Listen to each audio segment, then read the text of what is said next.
네, 여러분 이번 시간에는 수업 시간에 말한 바와 같이 제11회 변호사 시험 중에서 피고인 이율려에 대한 부분에 대해서 살펴보도록 하겠습니다. 자, 책의 305페이지를 펴주시면 되겠고요. 피고인 이율려에 대한 공소 사실을 개관해 보면 다음과 같습니다. 피고인 이율려는 살인교사, 무고, 모욕, 그리고 교통사고 처리 특례법 위반, 도로교통법 위반 이렇게 기소가 되어 있는데요. 먼저 피고인 이율려의 살인교사의 점에 대해서 살펴보면요. 피고인 이율려는 일에 가한과 같이, 일에 가한이라는 것은 지난 시간에 수업 시간에 살펴봤습니다만은 피고인 김갑동의 살인죄의 공소사실이 되겠죠. 그와 같이 피고인 김갑동에게 보험금을 받아서 외국으로 도망가자며 김갑동에게 오순진을 살해하도록 살인을 교사하였다는 것이 공소사실의 요지라고 할 수 있습니다. 이에 대해서 피고인 이율려는 오순진에 대한 살인을 교사한 사실이 없다고 범행을 부인하고 있는 것이고요. 그 다음 무고범행에 대해서 살펴보면 2021년 3월 7일 보험계약 문제로 다툼이 있던 사립대학 교수 최 고객에게 징계처분을 받게 할 목적으로 국민권익위원회 운영 포털인 국민신문고에 사실과 달리 최 고객의 정 교수 승진이 허위 경력 증명서에 기한 것이므로 승진을 취소하는 징계가 이루어져야 한다라는 허위 사실을 신고했다는 것입니다. 이에 대해서 피고인 이율려는 공소사실을 인정하고 있고요. 세 번째로 모욕죄에는 2021년 3월 7일 위와 같이 민원서를 게시하면서 최 고객을 도둑놈, 죽일 놈이라고 지칭을 해서 공연히 모욕했다는 것입니다. 이 부분에 대해서도 공소사실을 인정하고 있습니다. 네 번째로 교통사고 처리 특례법 위반, 치상죄가 되고요. 도로교통법 위반, 무면허 운전죄인데 자동차 운전면허 없이 승용차를 운전해서 보도를 통해서 지하주차장으로 진입하면서 보도를 침범한 과실로 피해자의 다리를 들이받아서 사주에 상해를 입혔다는 것이죠. 이에 대해서 피고인은 운전면허가 적법하게 취소된 것은 인정하지만 면허 취소 사실 자체를 알지 못하였다 이렇게 변명을 하고 있습니다. 한편 피고인 김갑동과 피고인 이율려의 공동범행이 있는데요. 피해자 오순진의 동의 없이 피고인 이율려가 오순진으로 행세를 하면서 피해자 보험회사를 기망해서 생명보험계약을 체결을 하고 사실은 오순진의 승낙 없이 체결한 보험계약이고 오순진을 고의로 살해한 것이어서 보험금을 지급받을 수 없음에도 불구하고 오순진이 사망하자 보험회사 직원에게 오순진에 대한 생명보험금 1억 원을 청구하여 편취하려 하였으나 보험회사가 거절해서 미수에 그쳤다는 것입니다. 이에 대해서 피고인 김갑동은 공소사실을 인정하는 듯한 얘기를 인정하고 있는 것처럼 기록에는 나오지만 사실은 고의로 살해한 사실이 없다고 하기 때문에 과연 공소사실을 인정하고 있는지는 의문이라고 하겠습니다. 그에 반해서 이율려는 김갑동이 단독으로 보험금을 청구한 것이지 자신과는 전혀 관련이 없다 이렇게 범행을 부인하고 있는 것을 볼 수가 있지요. 그런데 시험 문제에서는 피고인 김갑동의 변론 요지서에서는 사기 미수의 점에 대해서 언급이 없고 피고인 이율려의 검토견서에서 사기 미수의 점에 대해서 검토하도록 그렇게 문제가 출제되었기 때문에 이율려의 입장에서 살펴보면 되겠습니다. 그러면 이와 같은 공소사실 하에서 어떤 출제 의도를 우리가 파악을 해야 되는지 한번 살펴보도록 하겠습니다.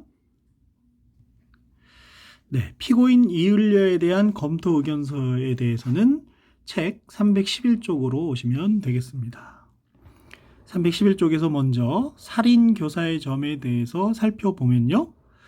피고인의 주장은 금방 공소사실 개관에서 확인한 바와 같이 피고인은 살인을 교사한 사실이 없다면서 공소사실을 부인하고 있는 것을 알 수 있죠.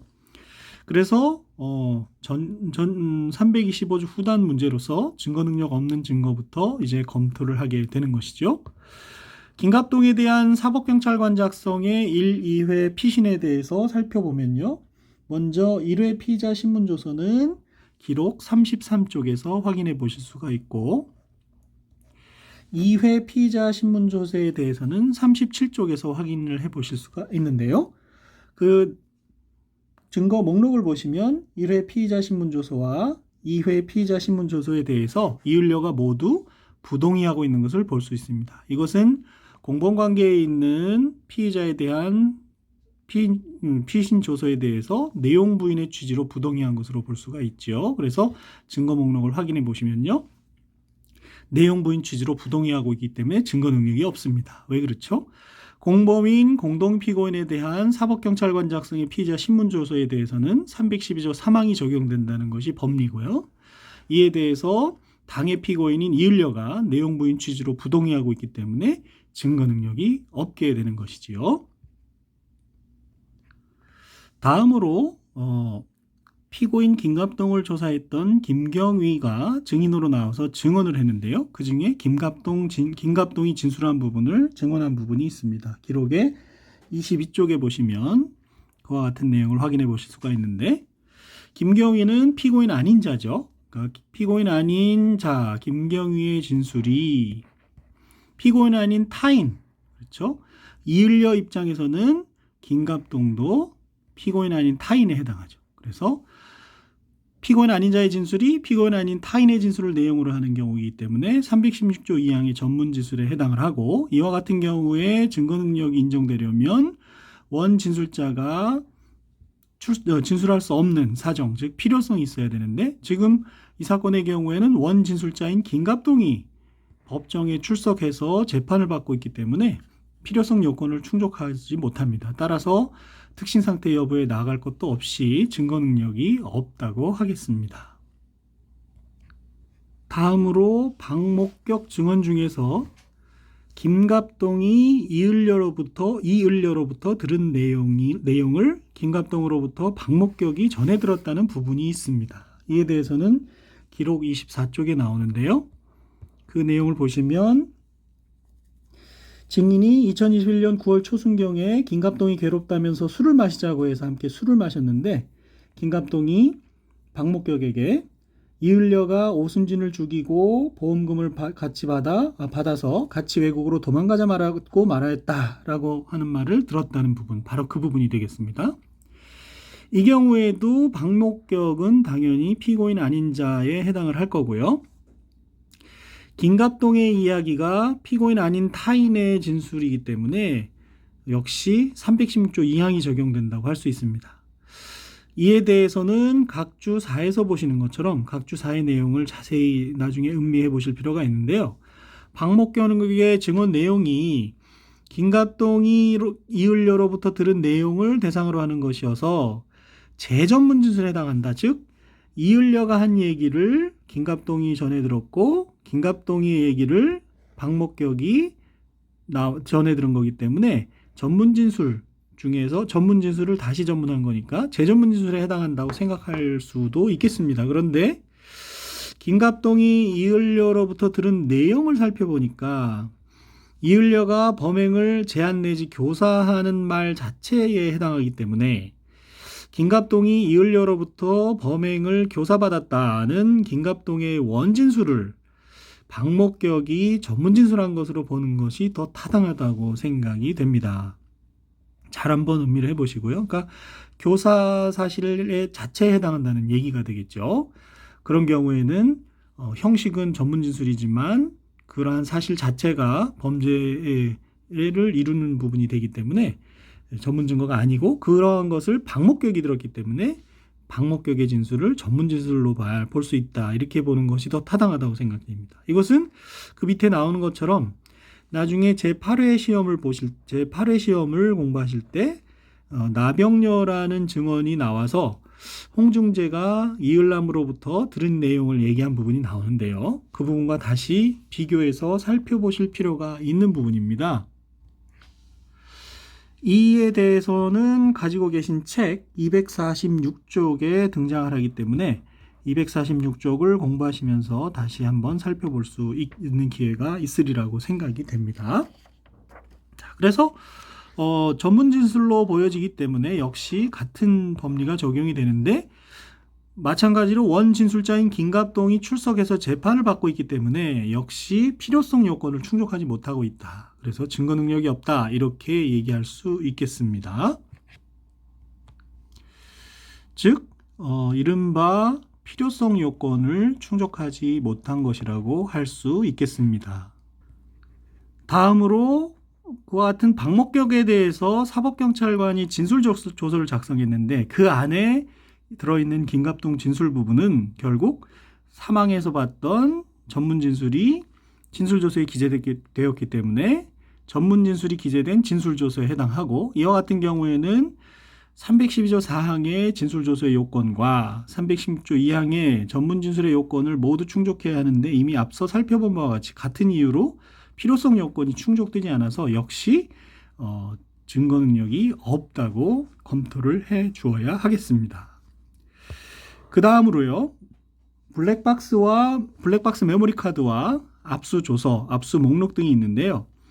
잘 아시다시피 12회 시험에서도 우리가 공부를 했지만, 12회 시험이 아니라 그 전에도 공부를 했지만, 긴급 체포된 자의 소유 소지물을 압수할 때에는 체포 후 24시간 이내에 가능하다는 것이죠. 근데 이 사건의 경우 24시간이 경과해서 압수한 것을 알 수가 있습니다. 앞서 김갑동에 대한 변론 요지서를 공부할 때 살펴본 바가 있지요.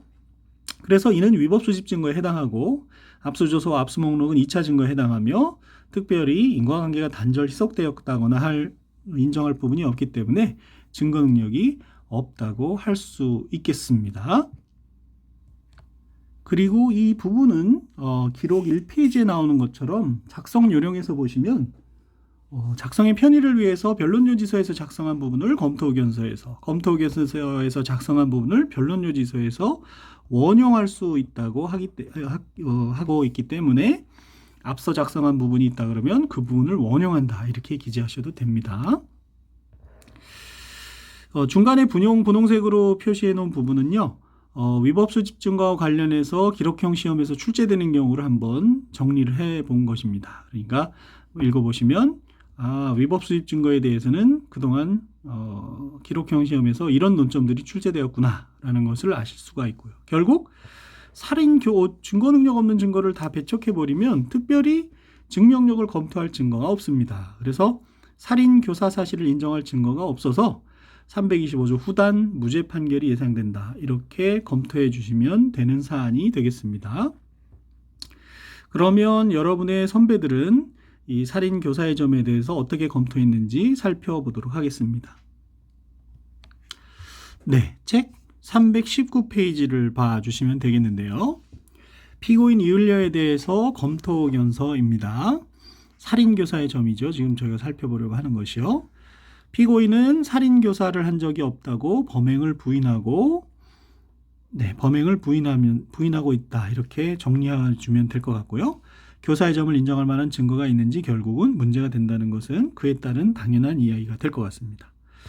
증거 능력 없는 증거로서 먼저 김갑동의 진술을 내용으로 하는 박목격의 법정 진술, 결국 박목격의 증언인데요. 박목격의 법정 진술은 증언인데, 앞서 본 바와 같이 316조 2항이 적용되는 건 맞습니다. 왜냐하면 피고인 아닌 자의 진술이 피고인 아닌 타인의 진술을 내용으로 하는 것이기 때문에요.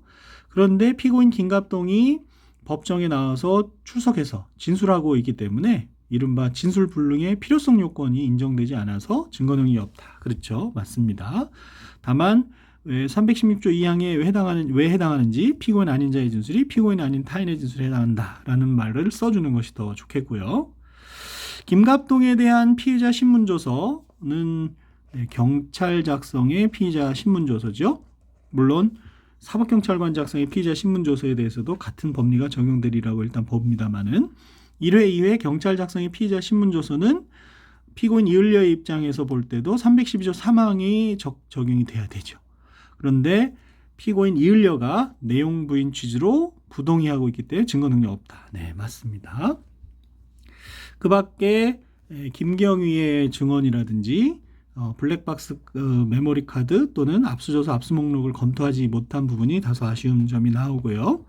증거 능력 없는 증거를 배척한 다음에 관련 법리를 써줬는데요. 도대체 어떤 법리를 써줬을까요? 네, 교사범위 성립하기 위해서는 교사의 고의, 정범의 고의, 이른바 이중의 고의, 그 밖에 객관적 요건으로서 교사 행위, 이에 기한 정범의 범행, 정범의 범죄 실행을 요한다. 네, 형법 총칙적 총론의 관점에서 써줬는데요. 정범의 고의란 적어도 정범의 범행에 대한 결과 발생을 인식하고 이를 용인하는 내심의 의사가 있는 것을 말한다. 이 법리를 써주고 나서 증거 유무를 검토를 했는데 특별히 필요하지는 않은 부분이다 이렇게 생각이 되는데요. 증거 유무에서는 또 뭐라고 썼는지 한번 볼까요? 피고인은 수사기관에서 법정에 이르기까지, 그런 뜻이겠죠. 수사기관에서 법정에 이르기까지 일관되게 김갑동에게 오순진이 죽었으면 좋겠다는 말을 하였지만 오순진을 정말로 죽일 줄은 몰랐다 이런 진술을 하고 있고, 피고인의 교사 범행을 입증하는 다른 객관적 증거가 없다. 그렇죠. 증거는 없습니다. 죽었으면 좋겠다는 말을 한 것만으로는 김갑동이 살해할 것을 인식하고 살해할 것을 용인하는 내심의 의사가 있음을 인정하기 부족하여 정범의 고의를 인정할 증거가 부족하다. 결국 피고인 이을려의 수사기관에서부터 법정에서의 진술을 이 증명인력이 부족하다라는 것인데, 수험생 입장에서는 이렇게 쓸 수 있겠습니다만 검토할 때 결국 피고인 이을려로서는 범행 사실 다 부인하는 거기 때문에 굳이 검토할 필요가 없는 그런 답안으로 보여집니다. 부분이라고 보여집니다. 또한 정범인 피고인 김갑동의 살인 범행도 무죄 판결이 예상되는 바 정범의 범죄 실형도 인정되지 않음. 역시 채점 점수를 받아가거나 하기에는 별 특별한 해당 사항이 없는 것으로 보여집니다. 아마도 증거 능력 없는 증거를 배척하고 나서 보니까 증명력 부족한 걸 쓸 부분이 없어서 당황을 했을 수도 있고요. 그런데 당초 출제 의도와는 부합하지 않는 그런 기술이 된다고 하겠습니다. 결국은 피고인의 범행을 증명할 증거가 없어서 325조 후단 무죄에 해당한다, 예상이 된다는 것은 정확한 결론이 되겠습니다. 자, 여러분이 쓴 답안은 어떻게 작성이 되었는지 한번 살펴볼 필요가 있겠습니다. 그럼 다시 출제 의도를 살펴보고 와서 사기미수의 점에 대해서 얘기를 해볼게요. 네, 사기미수의 점에 대한 출제 의도는 책 312쪽에서 살펴볼 수가 있는데요.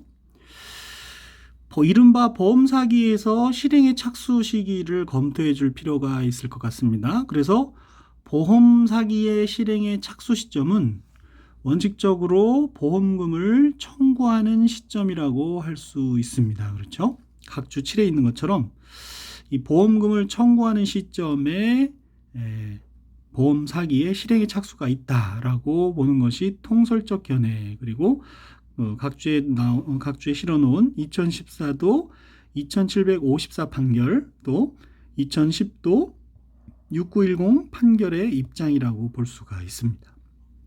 그렇다면 이와 같은 법리 하에서 이 사건 공소사실을 검토해 보면 보험금 청구 시에, 즉 실행의 착수 시에 피고인 이을려로서는 보험금을 청구한 사실을 전혀 알지 못했고, 김갑동이 검찰에서 피고인도 알고 있었을 것이다 라고 한 진술은 단지 추측에 불과하기 때문에, 달리 피고인 이을려가 그와 같은 보험금 청구에 가담한 증거가 없고, 또 단순히 김갑동이 보험금을 청구했다는 사실을 알고 있었다는 것만으로 공범이 된다고 볼 수는 없을 것입니다. 그래서 본래 출제 의도는 이와 같은 보험금 청구 시에 실행의 착수가 있는 것을 예상을 했던 것이고요.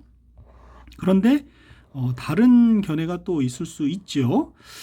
이 사건 공소 사실을 가만히 살펴보면 2013년도에 보험계약을 체결한 시점부터 실행의 착수가 있는 것처럼 공소사실이 기재되어 있는 측면이 있습니다. 그래서 그와 같이 보험금을 편취하기로 하고 보험계약을 체결했느냐에 대해서 살펴보면, 보험계약을 체결한 시점을 만약에 실행의 착수로 해서 기소된 것이라고 본다면은 2013년도 무렵에 보험계약을 체결할 당시에 살인의 고의가 있었다는 점은 전혀 증명이 안 되고 증거가 없습니다. 따라서 실행의 착수를 인정할 수가 없고 그 전에 예비에 불과하다고 볼 여지가 있지요.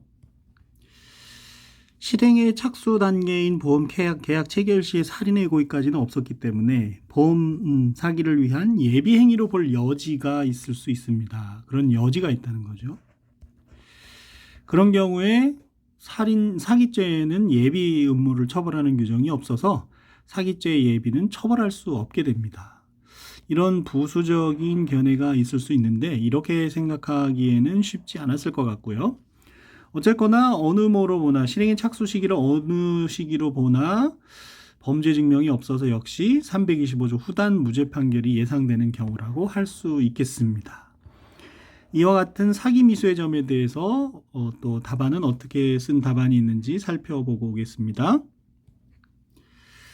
네, 책 320쪽을 보면 사기 미수의 점에 대해서 쓴 것을 볼 수가 있는데요. 피고인은 앞서 공소사실개관에서 본 것처럼 김갑동이 단독으로 보험금을 청구한 것이고 자신과는 무관한 일이라고 범행을 부인하고 있습니다. 그런데 증거 능력 없는 증거들을 검토를 했는데요. 김갑동에 대한 경찰 피의자 신문조서 1회, 2회에서 312조 2항이 적용되나 이건 312조 3항의 5기겠지요. 내용 부인 취지로 증거로 함에 부동의하는 바 증거 능력이 없고 김갑동에 대한 경찰 피의자 신문조서는 증거 능력이 없다. 보험 청구 사실에 대해서 그 부분 말고 밑에서 보는 것처럼 김갑동의 법정 진술이라든지 그 밖에 증거 능력 있는 증거들이 피고인 이을려가 가담했다. 보험 사기에 가담했다는 점을 인정할 증거가 부족한 것 같습니다. 그래서 이 답안에서도 피고인 김갑동은 경찰 조사에서는 이을려가 보험금 청구에 대해 알고 있었을 것이라고 진술을 하였다가 법정에서 김갑동 혼자 범행한 것이라고 번복을 해서 진술에 일관성이 없다는 점을 얘기를 하고요. 그래서 자신이 공범으로서 또 경하게 처벌받을 그런 점에서 진술을 번복했다는 점에서 신빙성이 낮다.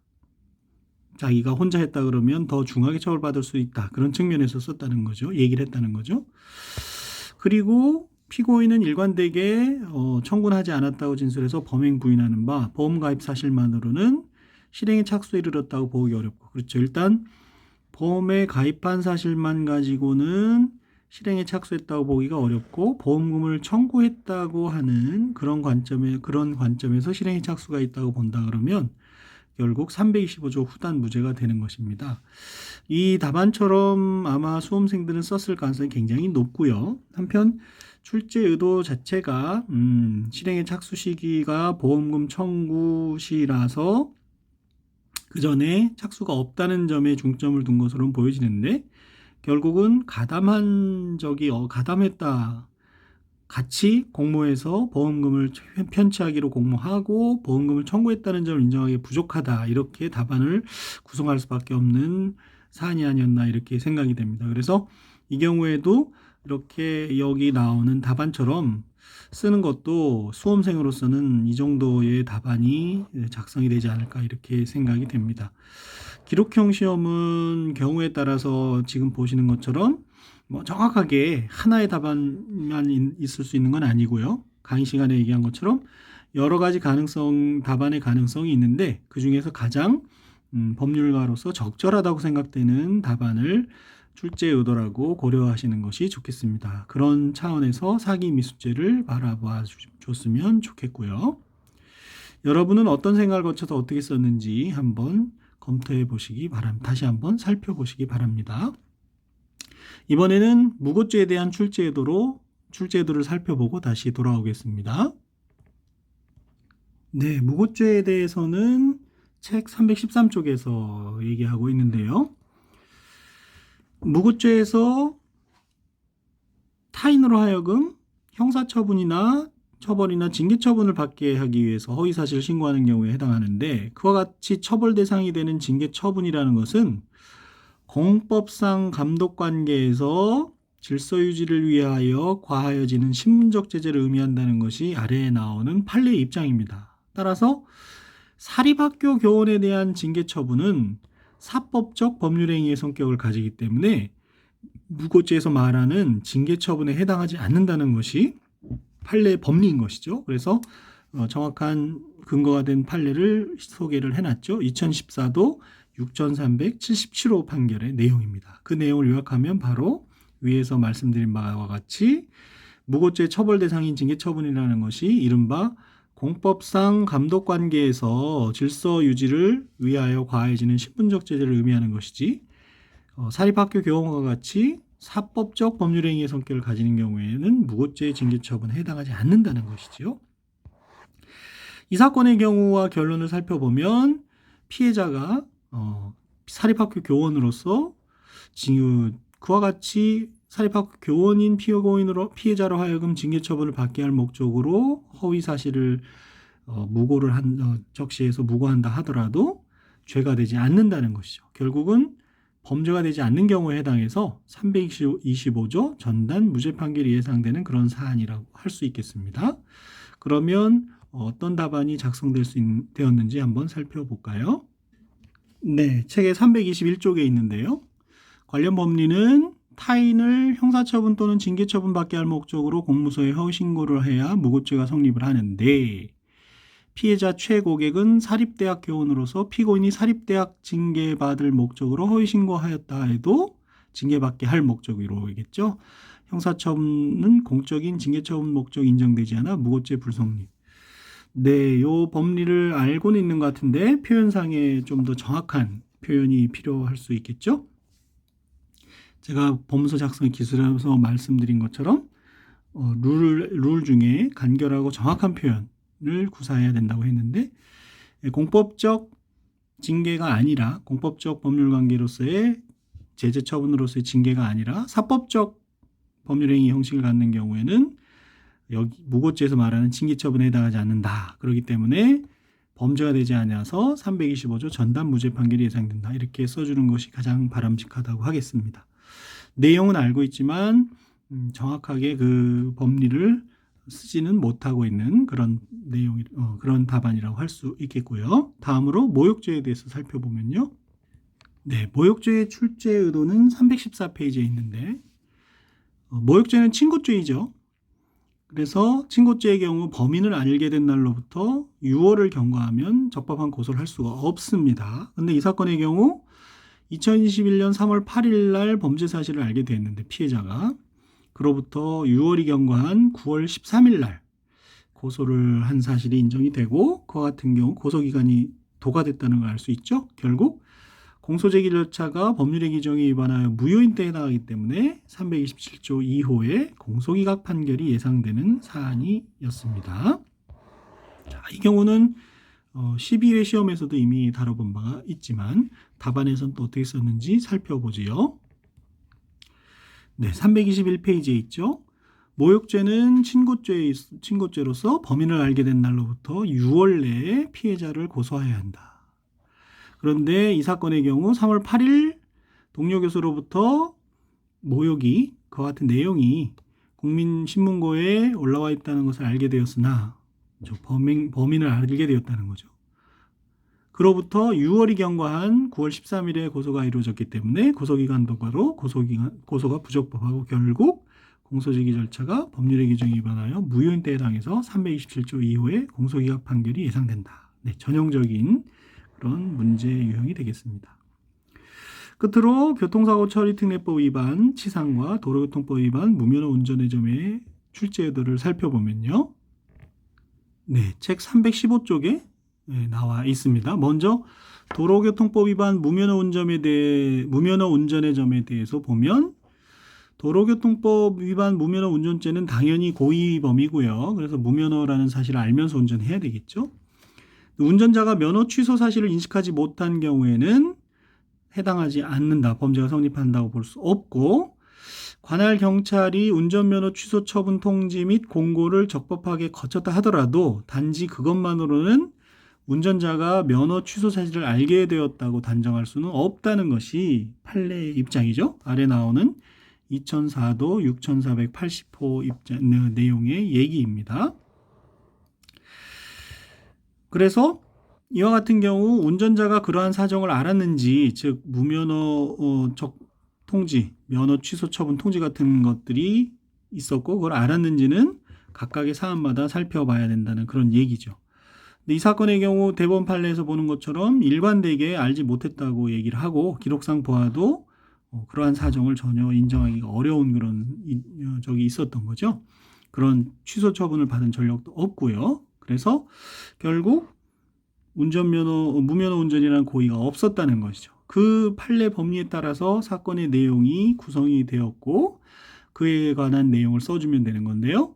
피고인은 일관되게 면허 취소 사실을 몰랐다고 범위를 부인하고 있고 취소 통지를 받지도 못했으며 동일 사유로 면허 취소 처분을 받은 전력도 없고 면허 취소일로부터 보름이 지난 시점에 차량 운전하였고 오랜 시간이 지난 것도 아니고 범칙금 교부받은 사실도 없고 또 단순히 운전면허증 앞뒷면에 정기적성검사에 대한 안내 및 경고 문구가 있다는 것만으로 미필적 고의를 포함해서 운전면허가 취소됐다는 걸 알았다고 볼 수가 없다는 것이죠. 그렇다면 운전면허 취소가 되어서 무면허라는 점을 알았다는 점에 대한 증명이 부족하기 때문에 325조 후단 무죄로 판단하는 것이 적절한 사안이 되겠습니다.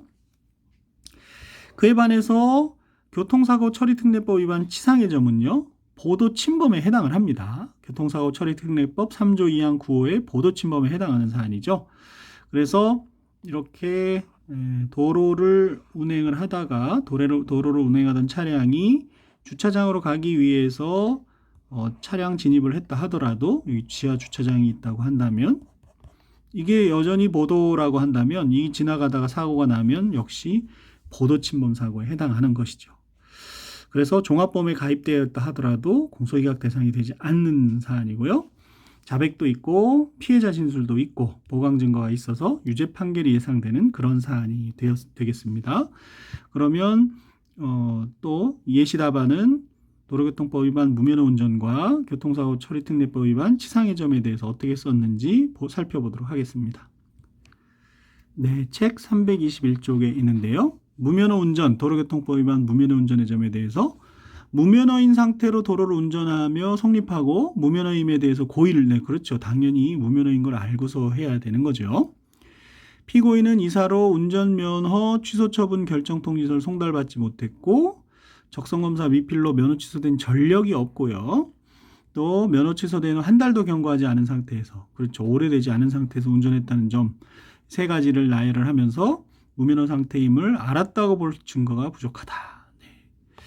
그래서 범죄 증명이 없는 데 해당해서 325조 후단 무죄 판결이 예상된다. 네, 아마 실제 시험 단계에서는 이 정도로밖에 이 정도만 써도 상당히 정리가 비교적 됐다고 볼 수 있는 답안이라고 할 수 있겠습니다.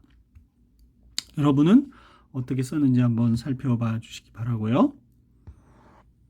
도로교통법 위반 치상은 도로교통법 위반이 아니고 교특법이겠죠. 이 부분에는 아마 오해가 있었던 걸로 보여지고요.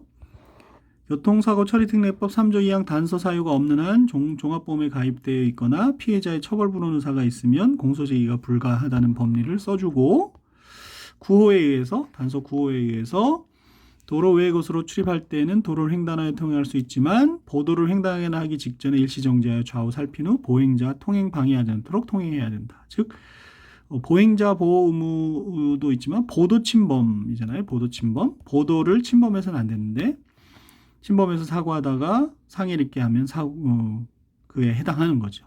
단서 9호에. 그래서 3조 2항 단서 9호 사유가 인정이 되어서 종합보험이 비록 가입되어 있다 하더라도 유죄 판결이 예상되는 거죠. 기소가 가능하고요. 자백과 피해자의 진술 등 보강 증거가 있어서 유죄 판결이 예상된다. 네, 나름대로 정리를 해서 쓴 답안이라고 볼 수 있겠습니다. 가장 바람직한 거는 이제 출제 의도를 적극 참조를 해서 그와 같이 쓸 수 있도록 하는 게 좋을 것 같고요. 다만 기록형 시험이라는 것이 OX식으로 완전하게 이렇게만 써야 된다, 저렇게만 써야 된다 이렇게 말할 수는 없고 가장 핵심되는 부분이 표현이 되면서 결론에 부합하는 논리가 논증이 되면은 좋은 답안이라고 할 수 있겠습니다. 그런 차원에서 여러분도 각자 지난 수업 시간에 작성한 피고인 이을려 답변 부분을 잘 살펴보시기 바랍니다. 자, 오늘 강의는 여기서 마치겠습니다. 여러분 수고하셨습니다. 그리고 언제든지 질문이 있거나 하는 경우에는 수업 시간에 말한 여러 가지 방법을 통해서 의문점을 해소하는 것이 좋겠습니다. 같이 공부하면서 의문점에 대해서 토론하고 하는 부분이 여러분이나 저나 다 많은 도움이 될 것 같습니다. 여러분 수고하셨습니다.